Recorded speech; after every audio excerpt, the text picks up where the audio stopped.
Welcome to one of the most brutal experiments in human endurance, the French Corps Francs at Verdun.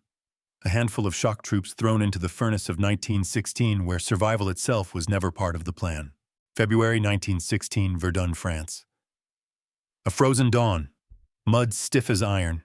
Engines cough in the mist while the smell of oil and fear seeps through the lines.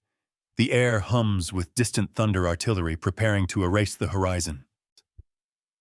Before we begin, leave a comment telling us where you're watching from and what time you're hearing this. Imagine yourself in that same moment of stillness before the shells fall. Would you hold the line or vanish into the fog? Engines heat. Breath fogs. Orders echo off limestone walls. The men of the Corps Francs tighten their gloves not from fear, but to feel something solid in a world that's turning to dust. They were never meant to last here. Verdun was a machine designed to grind everything down flesh-steel memory. Generals called it a symbol of endurance. The soldiers called it the machine. The first shells strike before sunrise, low thuds that flatten the lungs. One scout murmurs, "Ça commence." It begins. A lieutenant carves the date into a damp notebook. Février 1916. Then his pen runs dry, static on the line. An order brief and final, tenez. Ne reculez pas. Hold. Do not fall back. For 72 hours, nothing human will move above ground. The Corps Francs, fast, reckless, invisible, slip through craters and broken wire. Their task delay the German advance long enough for reinforcements to arrive. They carry little. Shot guns that jam in mud. Knives dulled by trench rot.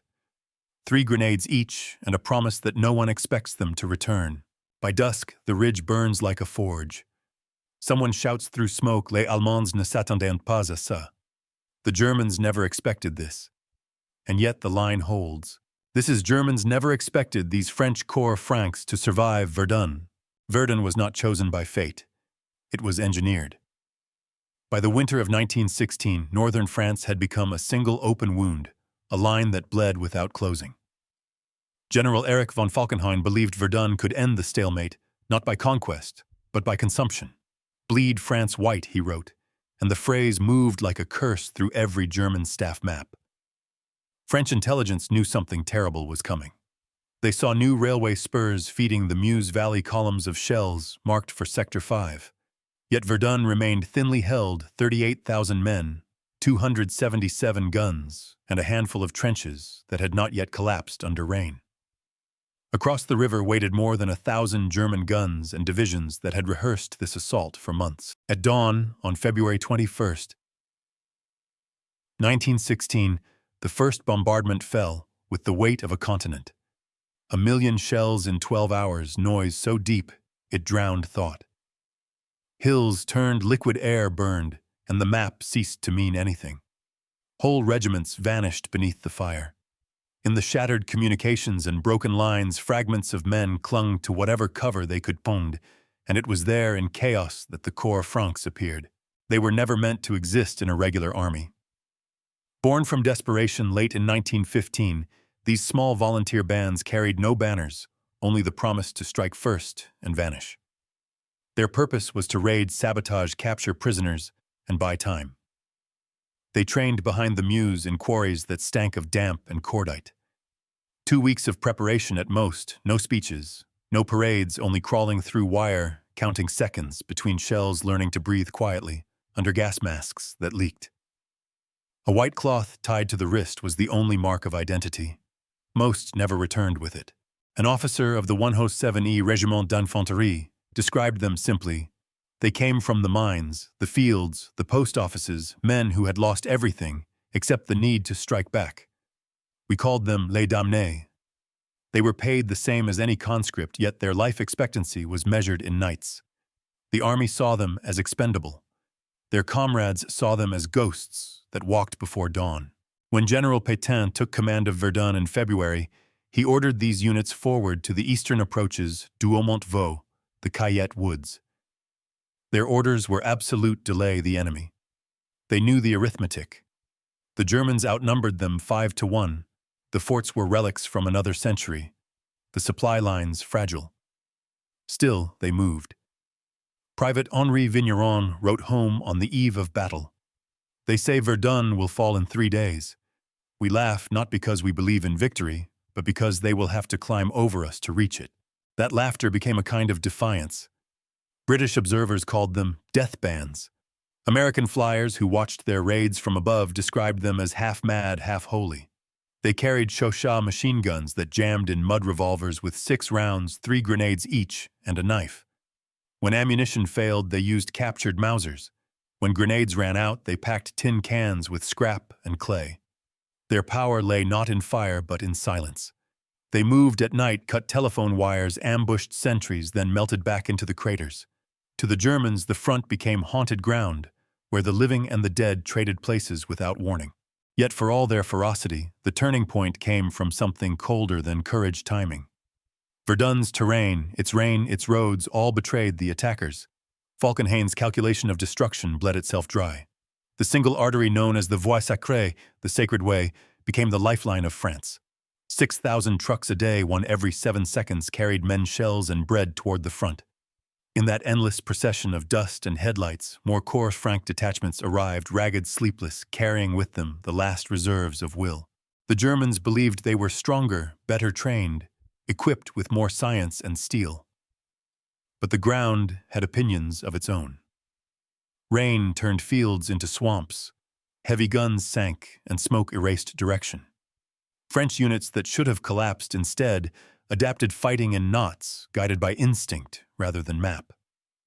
Every hour they delayed the advance was counted as victory. By early March, the clean red line of German progress had become a jagged scar. The offensive that was meant to break France now consumed its own momentum.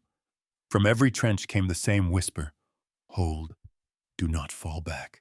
A penciled note in the war diary of the 20th Corps reads, "Underlined twice, the enemy has firepower. We have time." It was not bravado. It was arithmetic turned human. In that time, the Corps Francs survived beyond reason. They moved through fog, through ruins, through memories already dissolving. They did not expect rescue or recognition, only to leave the enemy unsure of what still lived. They would not win Verdun alone. But their presence, small, invisible, relentless, made endurance possible. Without them, the story of Verdun would have ended as strategy. With them, it became legend. Next comes the descent into fire itself, combat phase 1, where orders vanish and static radios fall silent, and every heartbeat becomes a choice between movement and death. Before Verdun burned itself into legend, the men who would fight it were already ghosts in training. They called their camp the School of Silence. It lay behind the Meuse near Souilly, half-buried huts, a firing range carved from chalk, and a smell of wet straw and oil that never left the air. Officially, it was a rest area. In truth, it was a rehearsal for extinction. Every dawn began the same way, no bugle, no roll call, just a whistle. Recruits were divided into teams of 10, an echo of how they would fight, live and die. They learned to move without talking, to signal through touch, to feel the vibration of artillery through the soles of their boots. The first lesson was not how to shoot, but how to breathe. A man who gasps in gas is already dead. They crawled through trenches lined with barbed wire and frozen mud, timed every motion by instinct. A single mistake meant the loss of an entire team. Instructors, usually survivors of earlier raids, made sure failure was public. One misplaced grenade, one wrong signal, and the entire group was sent back to dig latrines until dawn. Discipline was not shouted into them. It was carved through exhaustion. By the second week, the recruits began to understand what their commanders wanted: men who obeyed without asking why, and trusted each other more than the maps they carried. Out of every 100 volunteers, only 60 were cleared for field operations. Of those, another 20 would vanish within the first 2 missions. The average survival rate of a Corps Franc team through a full month of combat was less than 40%. Yet they came willingly. Some sought revenge for villages erased from the map. Others had nowhere else to return to. One instructor wrote in his log, "We do not recruit the brave. We recruit those who cannot stay still." Equipment was scarce and improvised.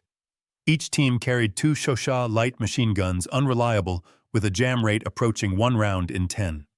Ammunition belts froze in winter. Barrels overheated in less than 3 minutes of continuous fire.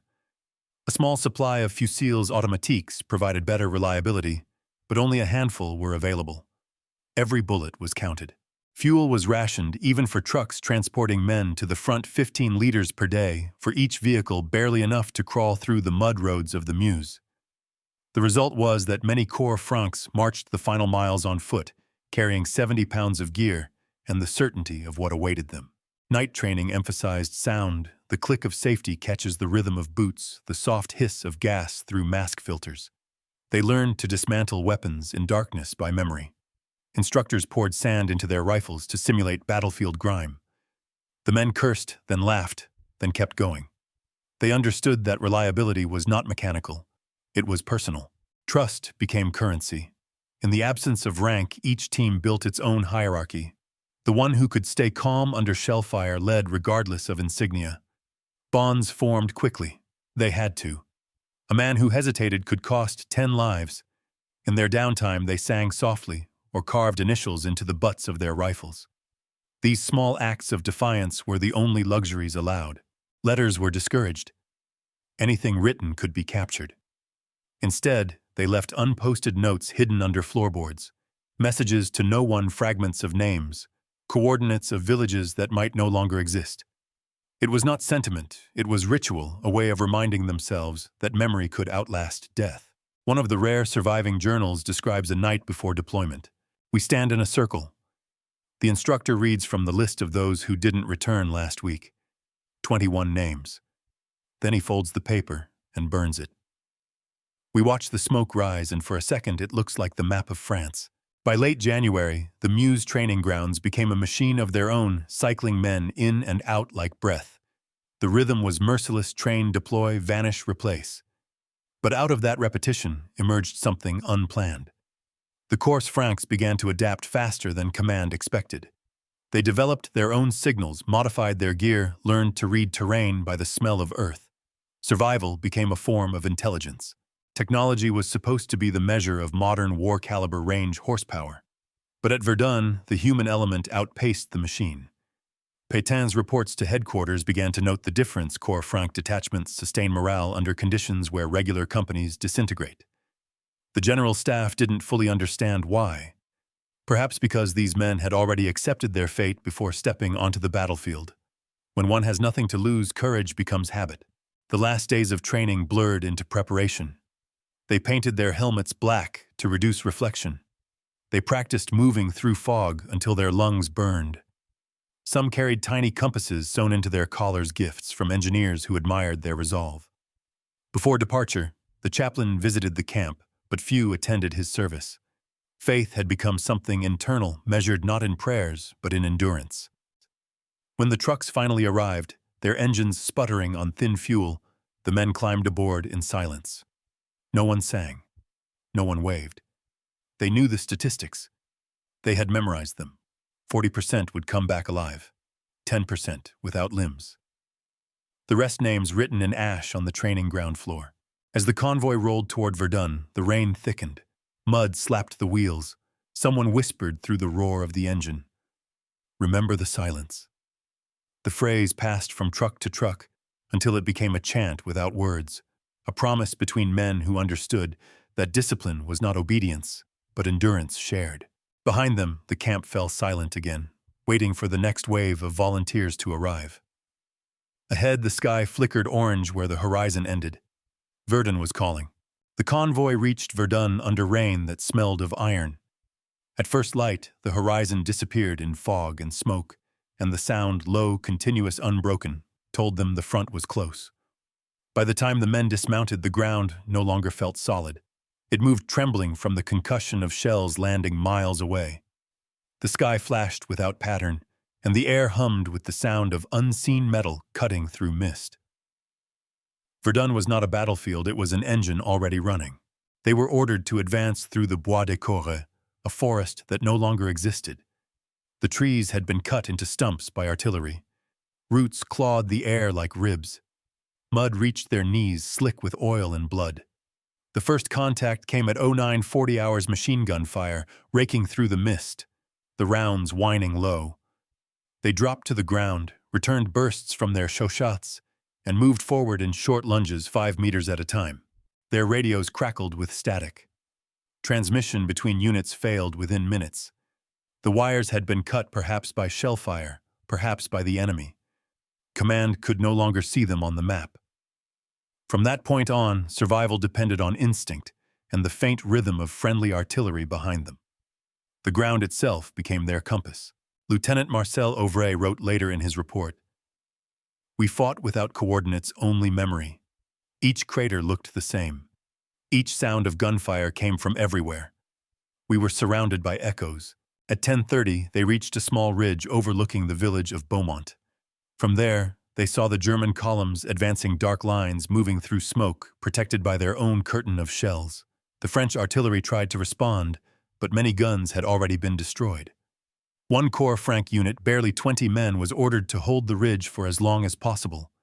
They set up their machine guns, stacked spare ammunition beside broken helmets, and waited. The first assault came fast, hundreds of infantry rushing uphill, firing from the hip, shouting through the fog. The French gunners opened fire at 70 meters. The Chauchat jammed after 20 seconds. The loader slammed the bolt, cursed, and switched to the second gun. They held the line for 7 minutes before being forced back. When the counterfire came, 3 men were already down. The rest crawled into a shell hole and waited for night. By midday, communication with headquarters had completely collapsed. Reports show that by 13 hours, 9 out of 12 field telephones in the sector were destroyed. Runners were sent instead, boys barely 19 carrying folded orders in oilskin bags. Most never returned. Out of 47 runners dispatched on February 22nd, only 16 made it back. Still, the Corps Francs held fragments of ground no one expected to be held. Their losses were staggering 60% in the first 48 hours, but they delayed the German timetable by almost a full day. In a battle measured by minutes, that delay mattered. The terrain turned every step into a choice. Shell craters filled with water and bodies. Trenches collapsed under rain. Positions once secure vanished overnight. The men learned to move along patterns of silence where the shelling had paused for a heartbeat. They ran. At dusk, they occupied the ruins of a farmhouse once marked on maps as La Ferme de Thiaumont. Nothing remained but a wall and a chimney. They fortified it with sandbags, mounted a single Chauchat, and waited for the next wave. Through the static, a faint voice broke on the radio. "Hold position until nightfall. Reinforcements en route." But night came and no one arrived. Inside the farmhouse, they could hear German voices just beyond the smoke. One man counted each word, whispering the syllables like prayer. Another wrote numbers on his sleeve, distance bearings, ammunition left. When they fired, they did not aim to kill. They aimed to keep the enemy guessing. By 22 Hosro, the ridge was burning again. Artillery fire turned the mud into steam, scalding the skin. The smell of cordite and flesh mixed until they were indistinguishable. Auvray ordered a retreat 5 men at a time, covering each other in rotation. The last burst from their gun emptied the final 20-round magazine. When the last round fired, the gun clicked dry. They left it buried in the mud. The night did not bring silence. Verdun glowed faintly, as if the entire earth were breathing fire. The men found temporary refuge in a sunken road lined with wrecked carts and dead horses. They drank from puddles that tasted of iron. Somewhere, a German searchlight swept across the horizon, and for a moment they saw the landscape clearly, a wasteland of trees cut to stumps, craters overlapping like scars, and in between flashes of rifles, like insects in the dark. They had lost contact with half their unit. No one knew who was still alive. At 02:30, a runner appeared face gray with dust. He handed Auvray a scrap of paper. The ink had bled from rain, but one line was clear: "Do not yield ground before dawn." He nodded, folded the message, and burned it in his hand. The counterattack came with the first hint of morning light. German stormtroopers armed with flamethrowers and grenades advanced through the fog. The French line fractured, but fragments of resistance continued to fire. When their guns failed, they threw grenades. When grenades were gone, they fought with knives. In the official after-action report, the phrase appears again and again. Position lost, resistance continued. No one could explain how. By 06 Haujuros, a handful of survivors less than one-third of the original strength were still holding the ruins. They had stopped the German advance long enough for reinforcements to regroup behind them. The numbers were meaningless now, yet they were all that history could measure: 800 shells per minute, 70 men to accompany 40 surviving after the first day. But statistics could not capture what the Corps Francs had become: an idea moving through fire, a rhythm of defiance. As dawn broke on February 23rd, Auvray looked toward the horizon and saw a figure moving through smoke, one of his runners returning miraculously alive. The boy carried no message this time, only a strip of torn map. On it he had written in pencil, "Still here." That was all Verdun needed to know. The line had not broken. Not yet. By the third night, the air itself had a pulse. Every breath carried dust and blood. Every heartbeat echoed the shell rhythm. The Corps Francs that remained were fragments of fragments, barely 40 men scattered across craters that once were the line. What kept them moving wasn't command. It was habit, the muscle memory of refusal. At 03:10, a flare went up from the German side, white, silent, blinding, and for a second the landscape looked carved from bone. Through that sudden daylight, they saw shapes advancing, stormtroop detachments with flamethrowers, shields of smoke before them, the slow gleam of steel masks. Lieutenant Auvray radioed a single phrase: "Contact east, too close for artillery." Then static swallowed the frequency. The antenna had snapped. The men knew what that meant. Reinforcements wouldn't fire blind. They were alone again. They pulled back into the ruins of Fort Douaumont's outer trench, a zigzag of concrete and clay, and prepared for the push. Ammunition was counted out loud: 6 magazines, 19 grenades, 1 flare pistol. Every number sounded smaller than the one before. Auvray passed along a folded letter sealed with wax, the same message carried since Suhili. It was addressed to no one, just stamped, "To whoever finds this." Inside, a single line: "If the line falls, tell them we were still here." He placed it in his breast pocket and buttoned the flap. The first flamethrower burst, struck the parapet at 03:27. Fire crawled across the mud, feeding on spilled oil and corpses. The French answered with rifle grenades, short arcs that burst too low but bought seconds. Corporal Delmas, the gunner, shouted for water. The barrel of his chauchat glowed red. He doused it with mud, wiped his face, and fired again. Within minutes, both gunners were down, one burned, one blind. The rest switched to rifles. Smoke turned the air solid. Visibility fell to less than 5 meters. The Germans shouted orders they couldn't hear. The French replied with silence. Combat devolved into shapes colliding in darkness. Knives, shovels, bare hands. Auvray took a bayonet through the shoulder, twisted free, and shot the attacker twice. He remembered none of it later, only the sound like tearing cloth. At 04:00, a runner stumbled in Private Leroux 17, drenched in mud, carrying a fragment of field order wrapped in oilskin. The message was almost unreadable, but 3 words survived: "Hold until relieved." He had crossed 2 kilometers of open ground under shell fire to deliver it. When Auvray thanked him, the boy collapsed without a sound. His watch had stopped at 03:48. The Corps Francs now numbered 22. They shifted deeper into the fort's inner gallery, using the tunnels as both cover and trap. The air was unbreathable: cordite gas, limestone dust. Somewhere above, German engineers were planting charges to collapse the entrance. Every vibration felt like the beginning of burial. Auvray opened his field log, its last intact page, and recorded the essentials: position unknown. Strength 22. Ammunition 3,000 odds. Losses 71%. No contact with command. Morale stubborn. He closed it, tore off the cover, and stuffed it into Leroux's pack. If someone found the boy, they would find the record. At 04:50, the blast came, an explosion so deep it lifted the ground. Part of the gallery caved in, sealing half the unit inside. Dust turned daylight to night. Auvray tried to count voices, heard 11, maybe 12. Beyond the rubble, someone screamed for water. Then nothing. They dug with helmets and bare hands until dawn. When the debris finally gave way, they found Sergeant Morel pinned beneath a beam, both legs gone. He was still conscious. He pressed his rifle into Auvray's hand and said, "Don't waste morphine. Save it for someone who can walk."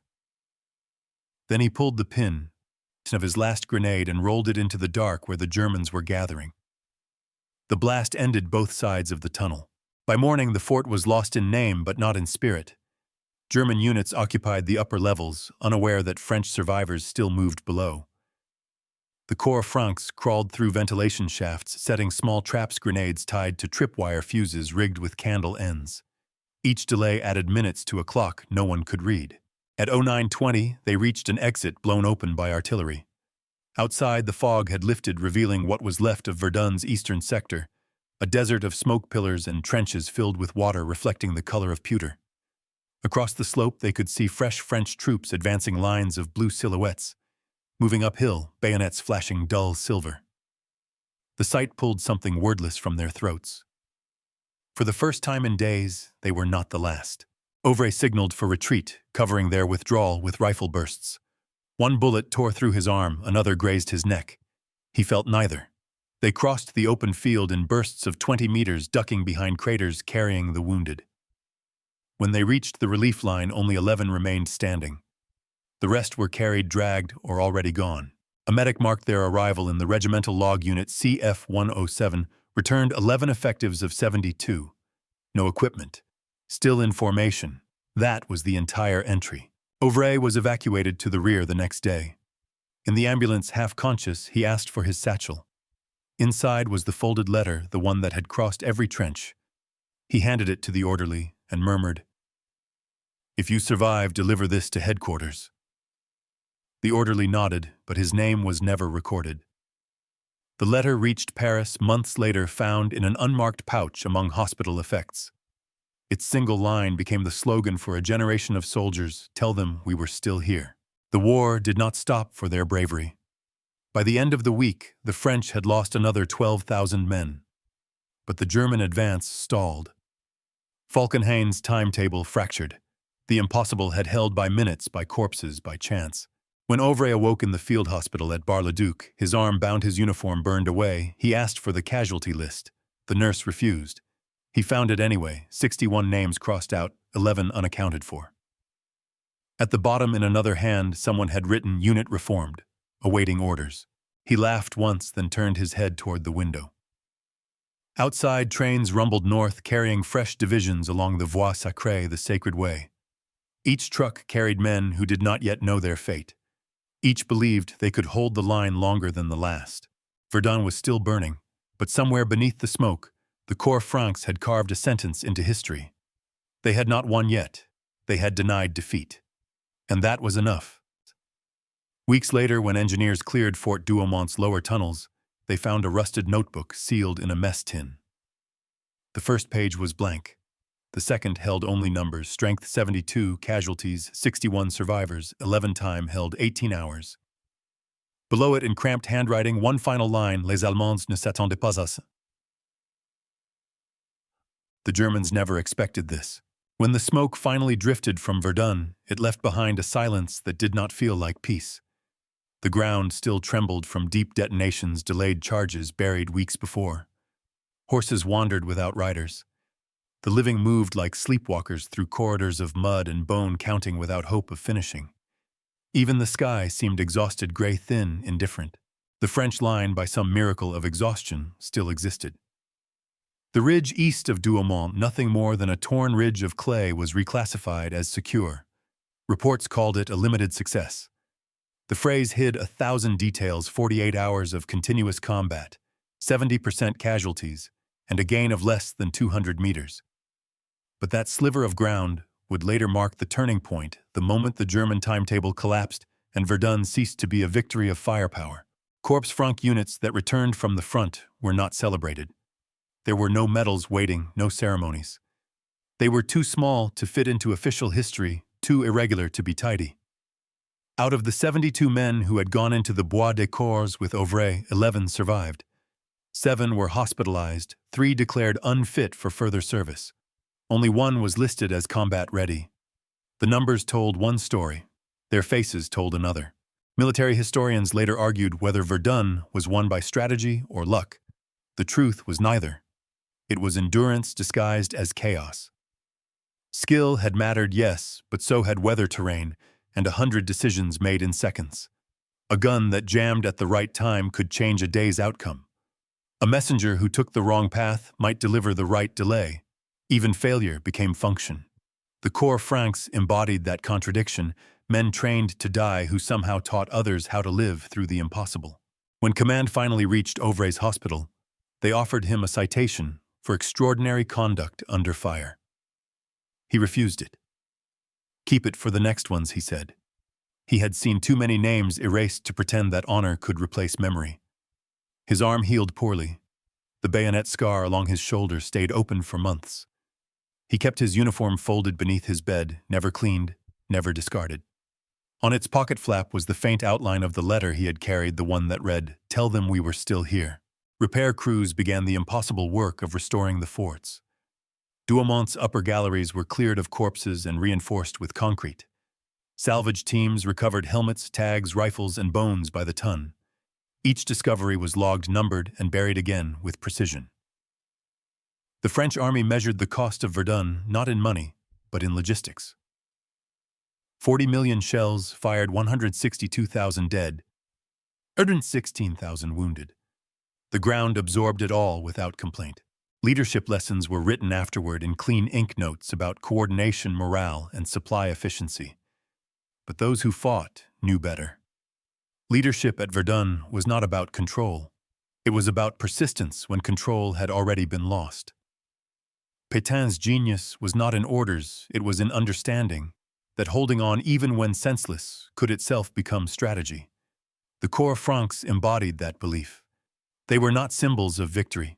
They were proof that defiance could exist without triumph. When the survivors met again, years later, in cafes far from the Meuse, their conversations circled the same theme: how the world had learned to measure courage by the absence of alternatives. Some laughed quietly, others stared at their hands as if still holding rifles. None spoke of glory. Glory had evaporated in the heat of artillery. What remained was a kind of precision memory, the sound of an order in the dark, the smell of mud when it caught fire, the feel of another man's shoulder when both were too tired to stand. Verdun became an emblem of the modern age, a victory that looked like ruin, a monument built from attrition. For France, it was proof that endurance could outlast calculation. For the Corps Francs, it was proof that courage could exist without witness. And for the world, it was the first warning that the scale of war had exceeded human comprehension. Auvrais never returned to the front. He was reassigned to training command near Lyon, teaching recruits how to navigate trenches using chalk and string. He never spoke of Verdun, but he kept a small note pinned above his desk, a line copied from his destroyed field log. "The enemy has firepower. We have time." That was Verdun's quiet thesis. It was never about winning ground, only about refusing to surrender it, inch by inch, breath by breath, until even the idea of defeat grew tired. The war moved on, and so did history. But somewhere between the mud and the ruins, the echo of those men still remains. Why it mattered beyond the battlefield. Because Verdun proved that survival itself could be an act of resistance. That even when the map collapses and the radio falls silent, the human will can still draw a line and hold it. When the war ended, Verdun did not. Its ruins became classrooms, its silence a kind of curriculum. The Corps Francs, those nameless fragments of men who had fought without promise of survival, had given shape to something that military academies would later call doctrine. What they improvised under fire, small unit infiltration, night raids, decentralized command, became the architecture of modern warfare. Out of the mud of 1916 rose the blueprints for the commando, the stormtrooper, the special forces. In the years that followed, generals who had never seen Verdun wrote papers about elastic defense, limited objective attacks, shock mobility. They gave new names to what desperation had already invented. The Corps Francs were rarely mentioned in those reports. They did not fit the language of efficiency. They belonged to the language of endurance. Yet every manual, every field guide that valued initiative over obedience carried their fingerprints. For France, Verdun became both shrine and scar. The ossuary at Douaumont holds the bones of 130,000 unidentified soldiers, French and German mixed together. Above them the words, "Ils n'ont pas passé." They did not pass. Each year, school children still walk those corridors, tracing their fingers along the names carved into stone, not knowing that many of the men buried there never had names at all. Auvrais lived long enough to see the next war begin. When France fell in 1940, he refused evacuation. Too old to fight, he joined the resistance under an alias taken from his field log CF-107. He died in 1944 during the liberation of Lyon shot, while carrying a message through the same kind of silence he had known at Verdun. In his pocket, they found a piece of paper, nearly unreadable, scrawled in pencil, "Still here." Across decades, Verdun became more than geography. It was a measure of endurance, a reminder that technology can destroy cities, but only will sustain nations. Historians still debate its meaning. Was it a victory, a slaughter, or a stalemate written in blood? The answer changes with each generation. What does not change is the sound, the low, endless hum of artillery echoing across time, reminding those who listen that survival was once the only strategy left. Modern soldiers study Verdun for its tactics, interlocking defense supply, logistics, rotation systems.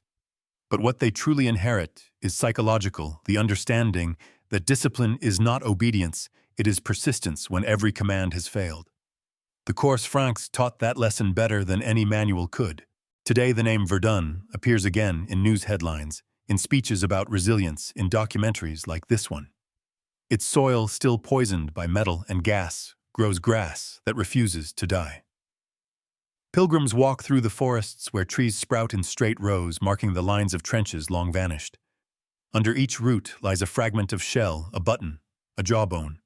History remains shallow there. And so when we speak of the French Course Francs, we are not just recounting a forgotten unit.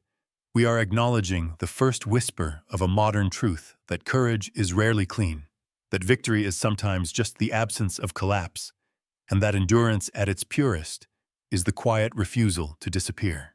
The Germans never expected them to survive Verdun. But they did, and in doing so, they redefined what survival meant. If you've listened this far, remember the stories that matter most aren't those polished by glory. They're the ones salvaged from mud, written in margins, carried through smoke by men who never expected to be remembered. Subscribe for more archival-based stories, evidence over sensationalism, memory over myth. Because history is never silent, it only waits for someone to listen.